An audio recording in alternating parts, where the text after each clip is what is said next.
کہ ذی الحجہ کے 10 دن وہ ہیں جن کو افضل ایام دنیا کہا گیا ہے. یہ دنیا کے سب سے افضل ایام ہیں کیونکہ اللہ نے ان دنوں کی راتوں کی قسم کھائی ہے. والفجر ولیال عشر، اللہ نے 10 راتوں کی قسم کھائی ہے.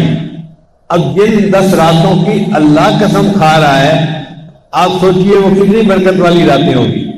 علماء نے لکھا ہے کہ حاجی کے حق میں یہ 10 راتیں شب قدر کی مانند ہوتی ہیں. چنانچہ وہ ذی الحجہ کے روزے رکھے، رات کو عبادت کرے اور اپنے رب سے مانگے. یہ اللہ تعالیٰ کی فیاضی ہے کہ آنے والوں کو محروم نہیں رکھا. میرے بندے تم آئے ہو نا، اور شہنشاہ حقیقی کے دروازے پر آئے ہو. اب یہاں پر لوٹ لو جو لوٹ سکتے ہو. دروازے کھلے ہیں اور خزانوں کا مالک تمہیں اس کی اجازت دیتا ہے کہ چوریاں بھر لو جو بھر سکتے ہو. چنانچہ ان 10 دنوں میں حاجی لوگ حرم میں قیام کرتے ہیں، طواف کرتے ہیں، عبادت کرتے ہیں اور اللہ سے وہ پاتے ہیں جو وہ اللہ سے مانگتے ہیں. 5 وقت ایک مرد اپنے گھر سے نکل کے مسجد میں آئے اور جماعت کے ساتھ نماز پڑھے. پھر 1 ہفتے کے بعد مسجد نہیں، محلے کے لوگ ایک جامع مسجد کے اندر آ کر نماز پڑھیں تو بڑا مجمع کر دیا گیا. پھر سال میں 2 مرتبہ شہر کے لوگ شہری سطح کے اوپر عید کی نماز کے لیے اکٹھے ہوں. تو دیکھو اجتماع بڑھاتے گئے.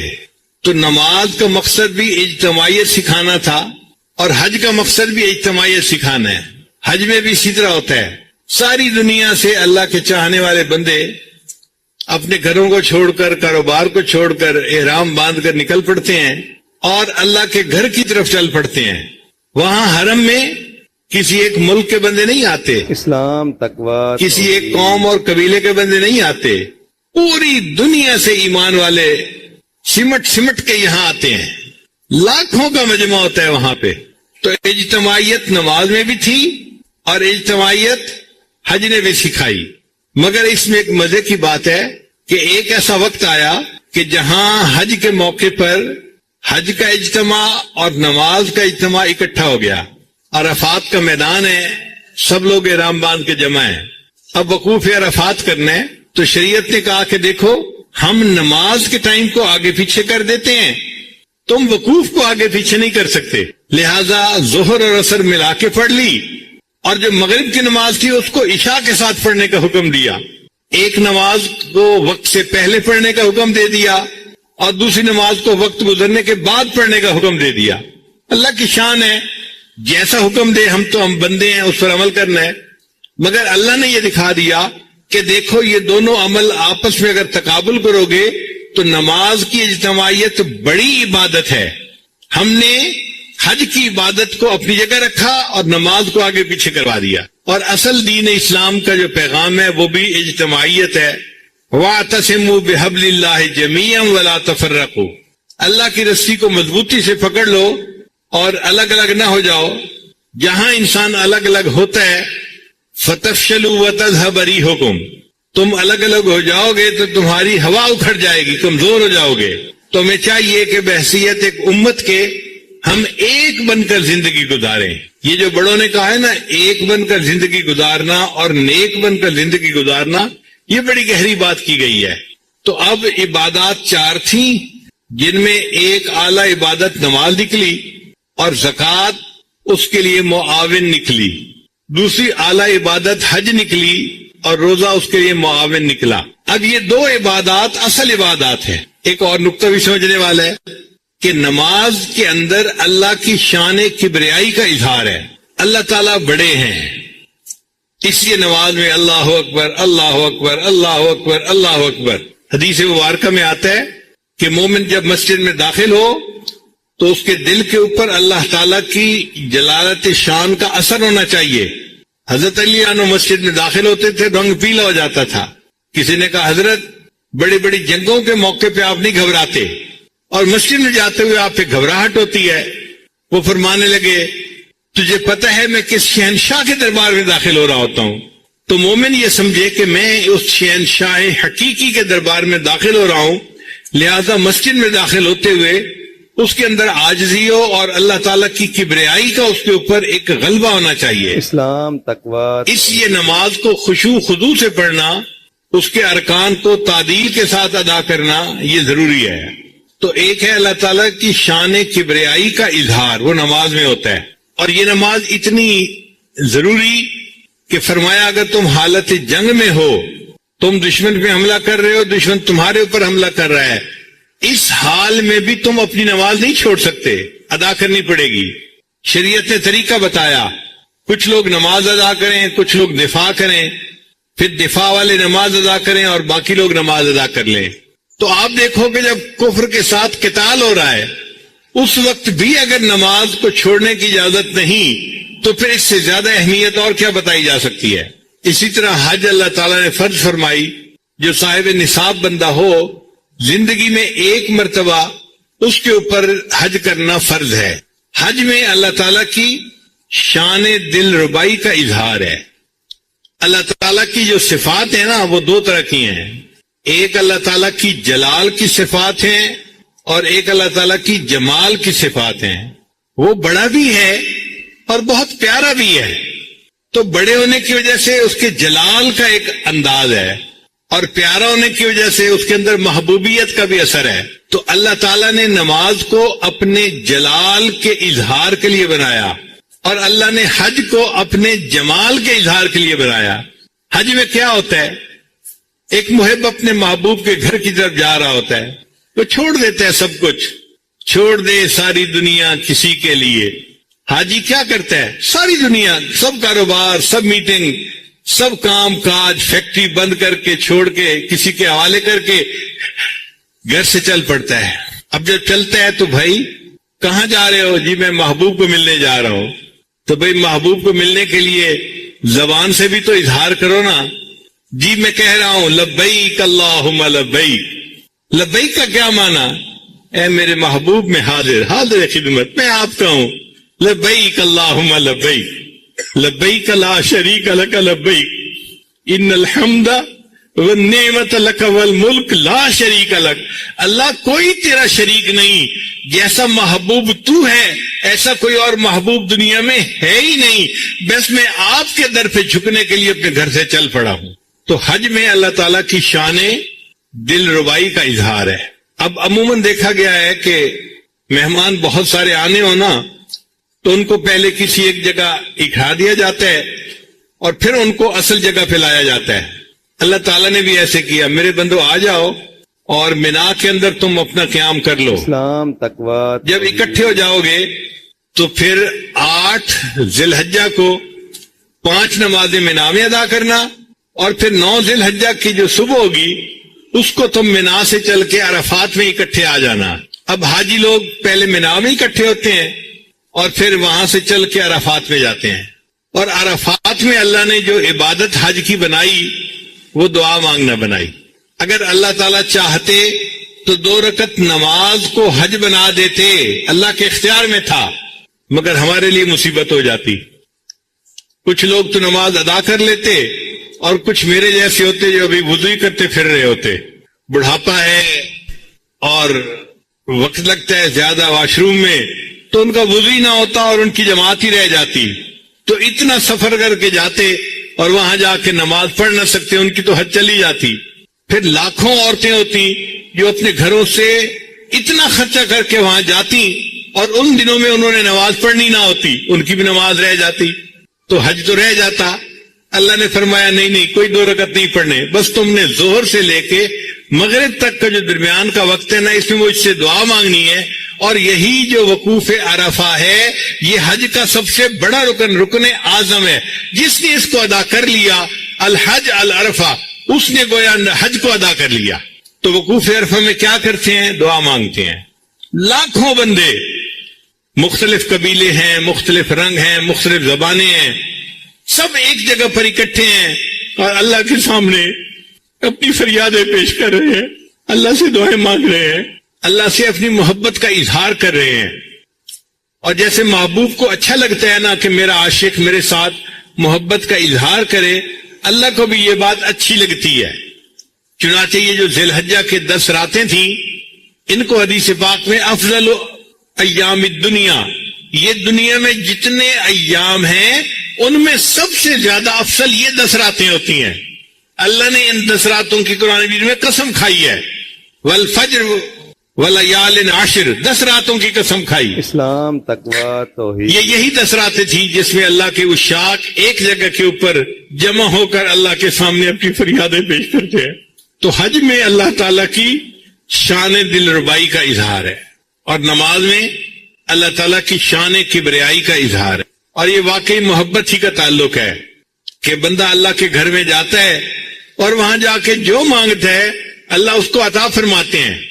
چنانچہ حدیث پاک میں آتا ہے کہ جس بندے نے حج کر لی، رجع کیوم ولدت امہ، وہ اس طرح اپنے گھر واپس لوٹتا ہے جیسے اس دن پاک تھا جب اس کی ماں نے اس کو جنم دیا تھا۔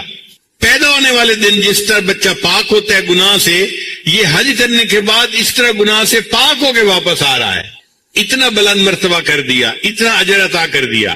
اس لیے نبی علیہ السلام فرماتے ہیں کہ میں نے عرفہ کے دن اسلام، تقوی، شیطان کو اتنا ذلیل ہوتے ہوئے دیکھا کہ اتنا ذلیل ہوتے ہوئے تو کہیں اور نہیں دیکھا۔ یا تو بدر والے دن شیطان کو ذلیل ہوتے دیکھا تھا، یا پھر عرفہ میں ذلیل ہوتے دیکھا۔ وہ اپنے سر میں مٹی ڈالتا ہے، چیختا ہے، چلاتا ہے، میری سالوں کی محنت ضائع ہو گئی، اور اللہ تعالیٰ آنے والوں کی ہر دعا کو قبول فرما لیتے ہیں۔ اللہ تعالیٰ نے حضرت آدم علیہ السلام کی توبہ کو بھی وہیں قبول کیا تھا۔ میدان عرفات میں ایک چھوٹی سی پہاڑی ہے، اس کو جبل رحمت کہتے ہیں۔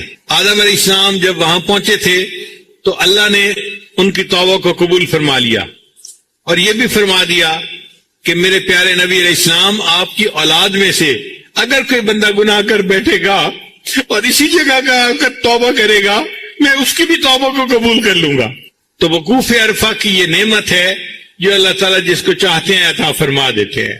اس لیے حدیث پاک میں آتا ہے کہ جو بندہ وقوف عرفہ کرے اور پھر اس کے بعد یہ سمجھے کہ میری مغفرت نہیں ہوئی، اللہ تعالیٰ اس بندے سے ناراض ہوتے ہیں۔ اگر کوئی سخی کے دروازے پہ جا کے مانگے اور پھر یہ کہے جی کہ مجھے کچھ نہ ملا، تو سخی کو غصہ آتا ہے۔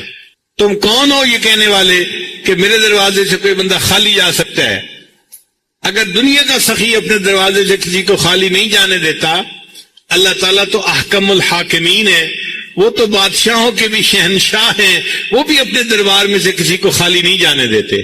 بندہ دعائیں مانگتے ہیں، اللہ قبول فرما لیتے ہیں۔ اچھا، اتنا کافی تھا کہ گئے اور وہاں پہ دعا مانگ لی، وقوف عرفہ ہو گیا؟ فرمایا نہیں، ابھی کام مکمل نہیں ہوا، ابھی تو تم نے صرف میرے ساتھ محبت کا اظہار کیا ہے۔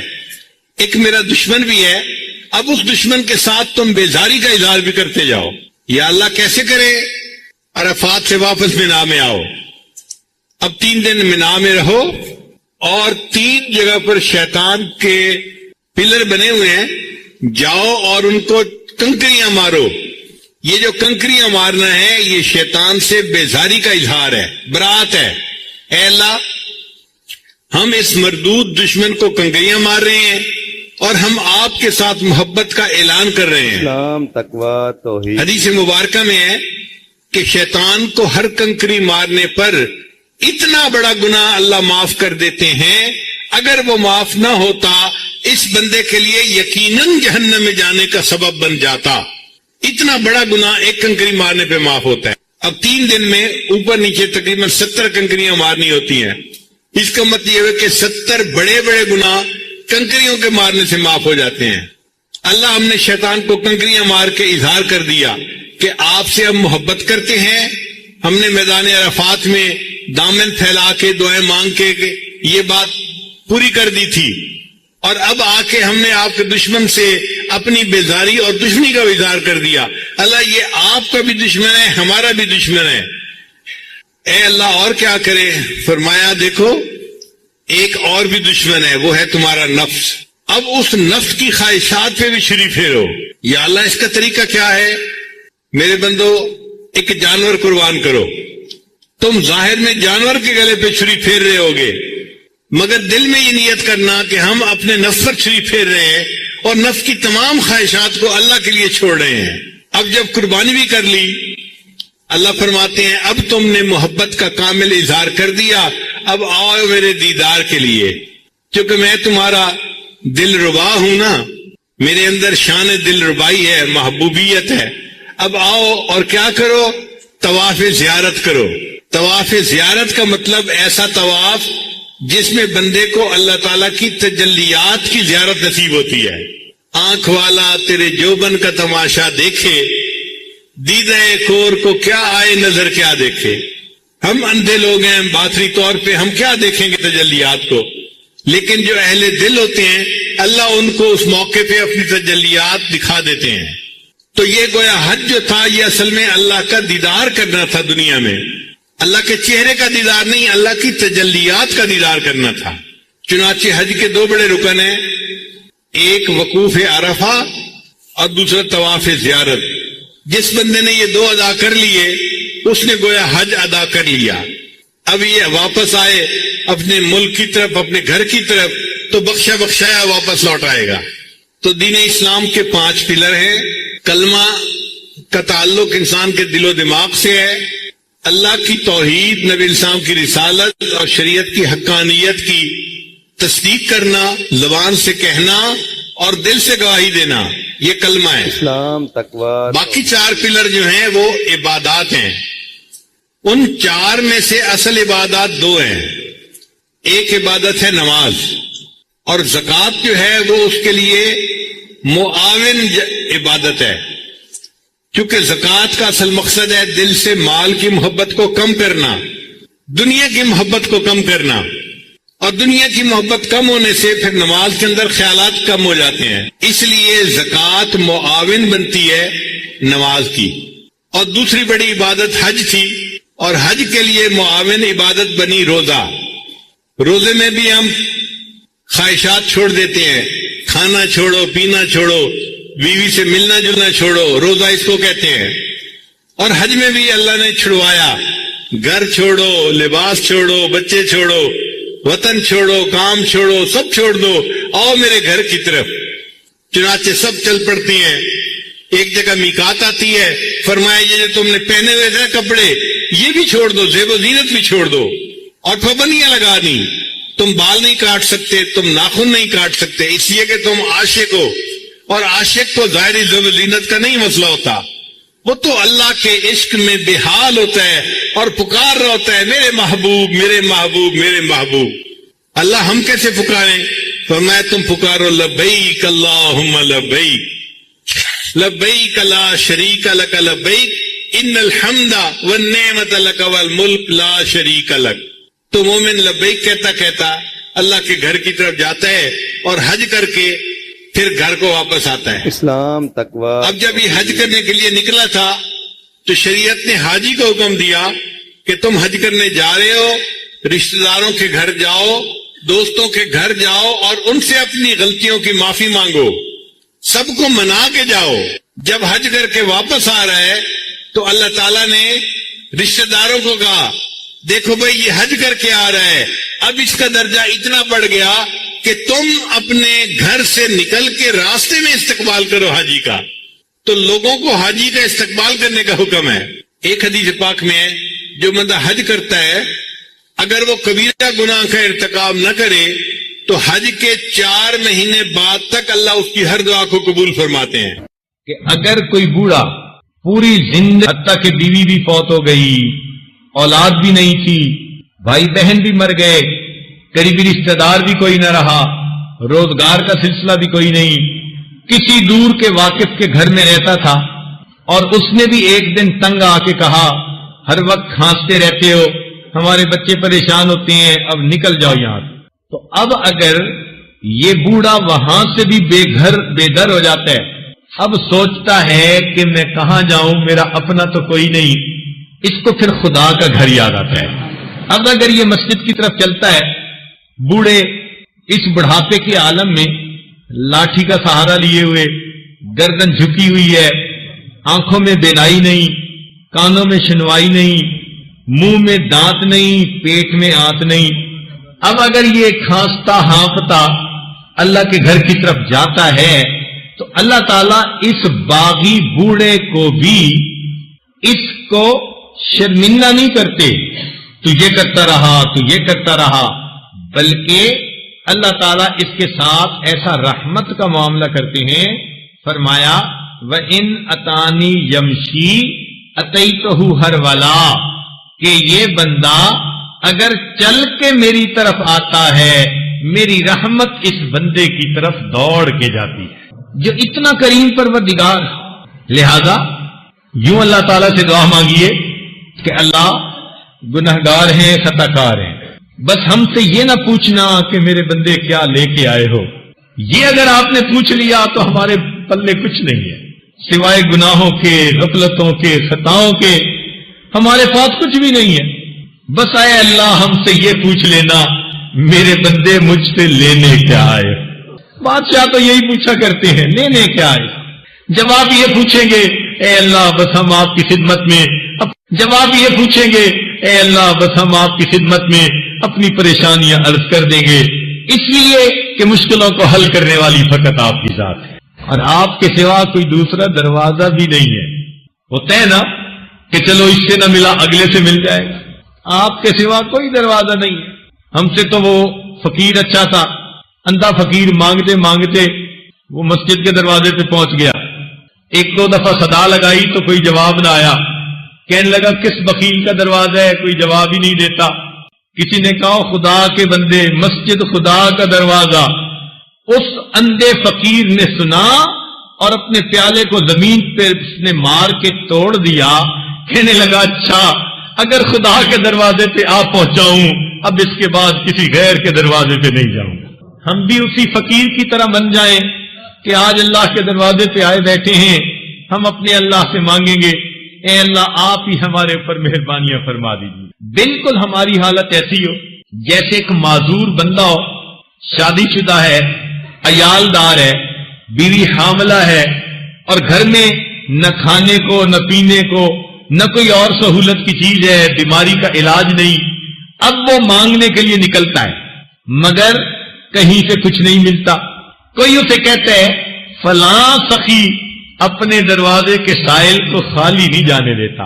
اب یہ اپاہج فقیر جس کے پیچھے پورا کنبہ ہے، عیال ہے، بیوی بچے ہیں، اتنے لوگ ہیں، بھوکے پیاسے ہیں، وہ اس دروازے پہ کتنی امیدیں لے کے جاتا ہے اور کتنی تڑپ کے ساتھ وہ اس کی منت سماجت کرتا ہے، مجھے کچھ دے دو، میرے سر پہ بوجھ پڑا ہے، لوگ بھوکے ہیں پیاسے ہیں، مجھے کچھ دے دیجیے، مجھے خالی نہ لوٹائیے۔ جیسے اس عیال دار فقیر کا حال، اس سے زیادہ بوجھ ہمارے سر پر، اور اللہ تعالیٰ اس سخی سے زیادہ کریم ہے جو عطا فرمانے والے ہیں۔ ہم اللہ تعالیٰ سے اس طرح مانگیں میرے مولا ہمیں اپنے در سے خالی نہ لوٹانا، ہم در در کے دھکے کھا کھا کے تھک گئے ہیں، اے اللہ اب آپ کے دروازے پر مانگنے بیٹھے ہیں، بس آپ عطا فرما دیجیے۔ تنگ دستی کے جو عالم میں گھبراتا ہوں، اے اللہ بہت پریشان ہو کر دل گھبراتا ہے، آنکھ ادھر ادھر دیکھتی ہے کوئی دروازہ نظر نہیں آتا۔ تنگ دستی کے جو عالم میں گھبراتا ہوں، بردرے غیر پہ جاتے ہوئے کتراتا ہوں، آت پھیلانے میں محتاج کو غیرت کیسی، شرم آتی ہے کہ بندہ تیرا کہلاتا ہوں۔ اللہ بندے آپ کے کہلائیں اور غیروں کے دروازے پہ مانگنے چلے جائیں، دل گوارا نہیں کرتا۔ آپ کے دروازے پر بیٹھے ہیں، تم ہی سے مانگیں گے تم ہی دو گے، تمہارے در سے ہی لو لگی ہے، تو اپنے رب سے مانگ لیجئے، دل کھول کے مانگیے، اللہ تعالیٰ عطا کر کے خوش ہوتے ہیں۔ وہ اپنے اور پرائے سب کو دیتے ہیں، نیک اور بدکار سب کو دیتے ہیں، اور اس سے مانگنے کے لیے نیک ہونا بھی شرط نہیں ہے۔ قرآن گواہی دے رہا ہے، شیطان نے دعا مانگی تھی رب انذرنی الی یوم یبعثون، اللہ نے اسے بھی مہلت دے دی تھی، اگر شیطان کی دعا بھی وہ قبول کر لیتا ہے پھر کلمہ گو انسانوں کی دعا کیوں قبول نہیں فرمائے گا؟ تو امید لگا کر یہ سوچئے کہ اے اللہ اب ہم نے آپ ہی سے مانگنا ہے، اور ہم نے دنیا کا دستور دیکھا ہے کہ جس کتے کے گلے میں پٹے کا نشان ہو کوئی اسے ٹکڑا نہیں ڈالتا، ہر بندہ کہتا ہے اپنے مالک کے دروازے سے جا کے کھائے گا۔ اے اللہ ہمارے گلے میں تو کلمے کا پٹا پڑ گیا، اب ہم کس کے دروازے پہ جائیں؟ مولا ہمیں اپنے در سے نہ دھتکاریے، ساری دنیا سے کٹ گئے ہیں، مولا آپ اپنے در سے نہ کاٹ دینا۔ اس وقت حالت تو ہماری ایسی بنی ہوئی ہے، اے اللہ من ہے سلمت، اس وقت پریشان ہے، جو گناہ جس سے ہوا، جس کی وجہ سے آپ کی رحمت رکی ہوئی ہے، اے اللہ آج ہم معافیاں مانگتے ہیں، اس رحمت کو عطا فرما دیجئے، اور اے اللہ اپنے بندوں کی مدد فرما دیجئے۔ تو جب اس طرح دعا مانگیں گے اللہ تعالی رحمت کا معاملہ فرمائیں گے۔